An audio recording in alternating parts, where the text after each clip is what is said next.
Assalamualaikum, my name is Nora Ashkin. So today our group will be presenting the issues regarding the digital economy. Let's get to know the relevant ministries and government agencies. The agency that is related to this issue is MDET, the Malaysian Digital Economy Corporation. It is a government agency that is under the Ministry of Communication and Multimedia. It is entrusted to lead the nation's digital economy forward. While the ministry that's related to this issue is the Ministry of Communication and Multimedia. It is a ministry of government of Malaysia that is responsible for the communications, multimedia, personal data, information, and many more. Now, the first issue regarding the digital economy is cybercrime.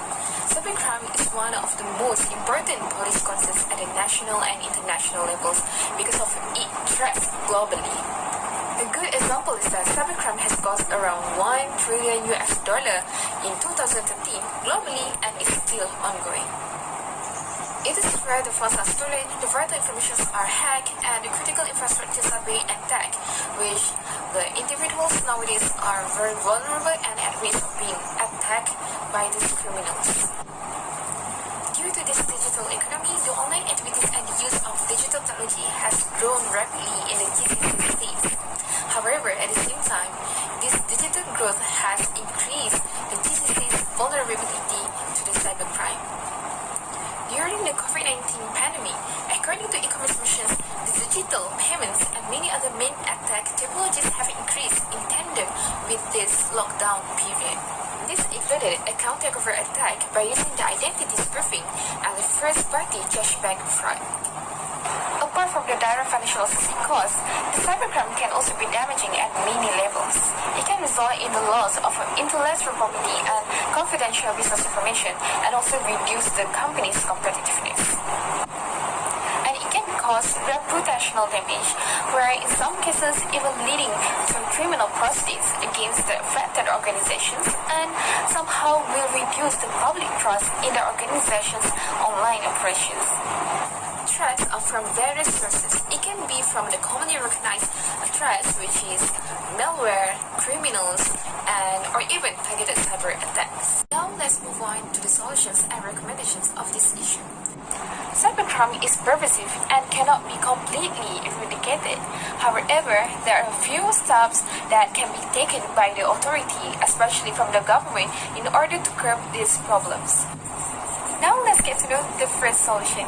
The government should build a resilient economy and strong institutions. But by how? Maybe by strengthening the legislative framework, because the legislative framework plays a very important role in this process. The second solution is by having international collaboration. It is very important to protect the nations and defend against cybercrime. They should share the knowledge and collaborate efforts in order to mitigate the cyber attack.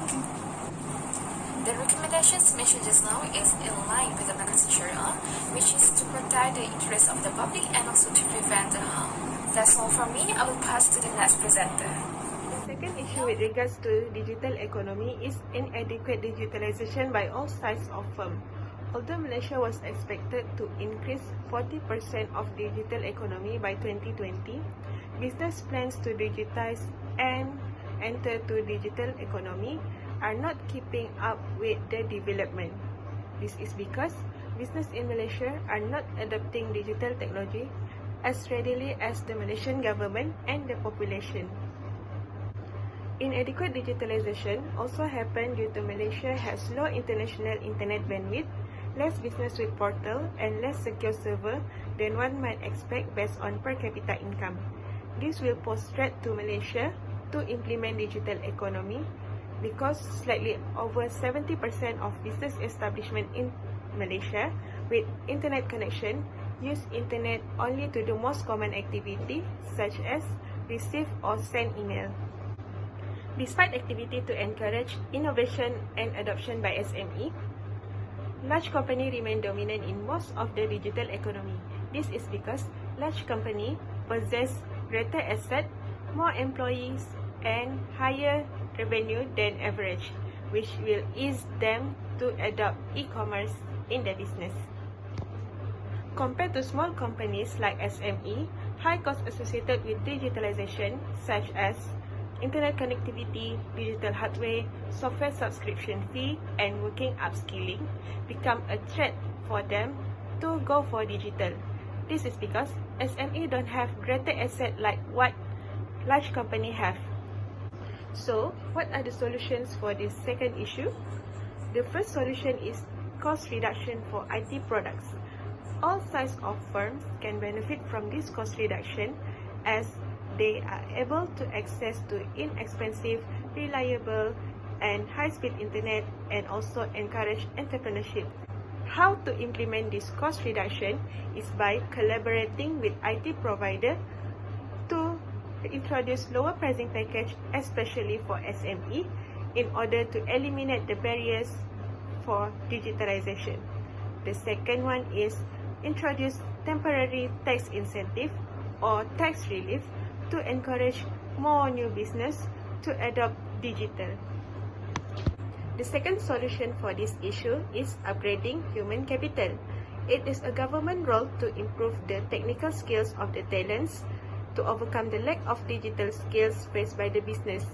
How to upgrade human capital is by improving quality of syllabus of training program at all levels such as TVET and STEM, which stop forcing the many digital entrepreneurs to import talent from outside. Given all the recommendations provided, this can stimulate sustainable economic growth in the country. This is because by adopting digital economy, business tend to produce more innovative product with low cost to implement, which in return can boost the continuous profit for the business. From the Islamic perspective, by providing more incentive to encourage more new business to start up, this will protect the property of the Muslim. As Islam discourages stealing, Muslims are required to earn halal income from the halal source, which in return can distribute the wealth in a fairly manner. Assalamualaikum, I'm Fatin Iliana. Now we are moving on to the third issue of digital economy, which is a digital divide and difference. So, how it can be an issue of digital economy? Here is the story. At first, the use of ICT increased in Malaysia led to increment in digital business. It is expected that digital technologies will allow all firms equal access to information and market at greater scale and lower cost, which will benefit to the small business establishment. However, the centrality of data in digital economy means that larger firms can capture large volume of data over smaller business due to its large size and access to capital. For example, large firms are able to build customized in-house digital solution to complement with their transformation strategies and be more efficient. With their optimization in operation, large firms tend to then dominate the digital economy by extracting user information and engaging in anti-competitive activities, which then eliminate the competition. As a result, the SMEs need to struggle more to survive in the digital market. Therefore, in order to overcome this issue, it is suggested to have digitally relevant regulation, where the rules in digital economy need to be checked and revised. To some extent, the extraction and use of data by business for commercial purposes should be regulated. This is because some companies may use it to dominate the market. For instance, Amazon was accused of collecting and using data from third-party sellers in order to undercut competition and boost sales of its own product. Besides, merger and acquisition of firms in the digital economy need also to be reviewed to ensure that no company trying to monopolize the market by acquiring or merging with its own competitors for the purpose of dismantle competition. Here are some recommendations related to the solution just now. Restriction on e-commerce, competition, and consumer protection policies need to be done by the regulators in dealing with abusive practices. It can be done by having high penalty charge or close down business order to the company who try to eliminate the competition in the market. This is vital for the SMEs because with fair terms and conditions, they could get more benefits from digital economy and have chances to grow. Therefore, this is aligned with Maqasid Syariah principle, where we should serve public interest and prevent harms to the others. Having restriction regulation may give equal opportunities to the business out there, which then can lead to perfect competition. With perfect competition, it will lower the price of product and increase product quality, which later can give benefits to the community as a whole. Besides, there is a need and appropriate e-commerce policies. New rules are expected to prevent anti-competitive and abusive practices, as well as predatory pricing by large e-commerce platforms. This is to ensure that there is no more abusive power by the larger firms towards the other competitors or small firms. So this is so that it will reduce the gap between the firms. This policy also may include the concept of Sustainable Development Goals number 10, which is reduced inequalities so that it can have fair and equal access towards the digital economy by all firms. So that's all from me. As we know, in this modern era, with the advancement of technology and other digital economy, it creates new opportunity for companies to embark on the electronic commerce and also known as e-commerce through online platform. Especially after the COVID-19 pandemic, many people lost their job and tried to sustain. This have led to the fourth issue. The fourth issue faced by public sector related to digital economy is the tax collection from online business. As online business grow popular, the authorities including Inland Revenue Board of Malaysia (IRB) and Ministry of Domestic Trade, Cooperative and Consumerism (MDTCC) are evaluating the legal requirement in relation to doing business online, including taxation and registration of online business. The development in the online business poses challenges to the tax system from the perspective of tax administrator. These new communication technologies can open up possibilities to improve tax administration of tax system, but also open up a new avenues for tax evasion and avoidance. Tax administration will encounter greater difficulties tracing transactions because of the lack of links between electronic entities and their physical counterpart. Online business is a new way for taxpayers to evade tax as they may not register their business and thus giving some impact and challenges for tax authorities to deal with them. There are four other emerging issues related to digital economy. First, verification of identity and residence. It is difficult to verify the identity and residence place of the online business because with online business, the world has become one big market where taxpayer can establish and operate from an internet address in any jurisdiction irrespective of their residence and sources of income. Second, obtaining documentation. To obtain information for enforcement purposes will be difficult through online business, especially if the transaction that involve with countries that has no tax treaty. Third, the removal of convenient taxing point. E-commerce reduced the economic distance between manufacturers and consumer. With lesser intermediaries, tax administrators are pushed to collect smaller amount of income. Fourth, offshore banking and tax haven become more reachable. For example, to avoid paying high tax, some larger firms tend to transfer some of their profit to the subsidiaries in the countries with lower tax. With online business, it will become easier for taxpayers to transfer their income offshore to tax haven. Besides that, by using online banking or internet banking will offer easier accessibility, low transaction costs, and a degree of anonymity. All this will result in more difficulties for tax administrators to counter the international tax evasion. Moving on to solution, in January 2013, the Inland Revenue Board of Malaysia has issued guidelines on taxation of electronic commerce.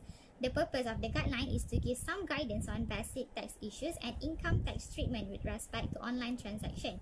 In other words, it provides taxpayers with a degree of certainty of tax treatment of online transaction in Malaysia.